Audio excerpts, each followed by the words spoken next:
Alors ça c'est du cynorhodon. Alors vous voyez, cette fois on est revenu à la version fermentation. C'est pour ça qu'il y a des petits bulleurs au-dessus. Là, du potiron, qui est également en fermentation.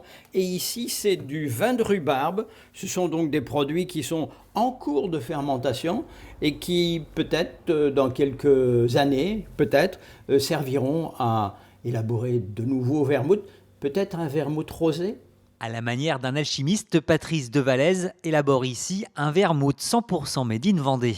Ça vient des Grecs qui faisaient macérer des plantes médicinales dans du vin, qui le mettaient ensuite au soleil. Et puis, on a commencé un peu partout, tout autour de la Méditerranée, à produire ce genre de remèdes. Cette boisson tire son nom d'une plante, vermouth étant la traduction du mot absinthe en allemand.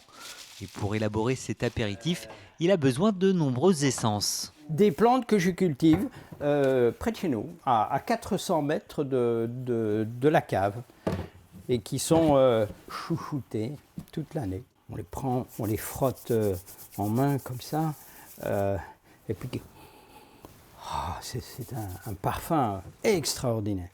Feuilles de lilas, origan, absinthe, la version rouge de ce vermouth vendéen est composée de 9 plantes et de 13 pour le blanc. Installé depuis peu dans son tout nouveau laboratoire, c'est ici désormais qu'il élabore sa production. Dans un premier temps, les plantes séchées sont mises à macérer pendant 15 jours dans du rhum agricole. Passé ce temps, dans une seconde cuve est ajouté du vin tout droit venu de Brême-sur-Mer et c'est uniquement à ce moment-là que les plantes fraîches seront ajoutées. La macération va ensuite continuer pendant 30 jours. Et puis, nous allons soutirer les poches avec les plantes qui vont être pressées. Le jus de la presse va être réintroduit. Nous allons enfin sucrer le macérat. Et puis, c'est reparti pour de nouveau 45 jours. C'est le temps. Le temps, la patience, les soins.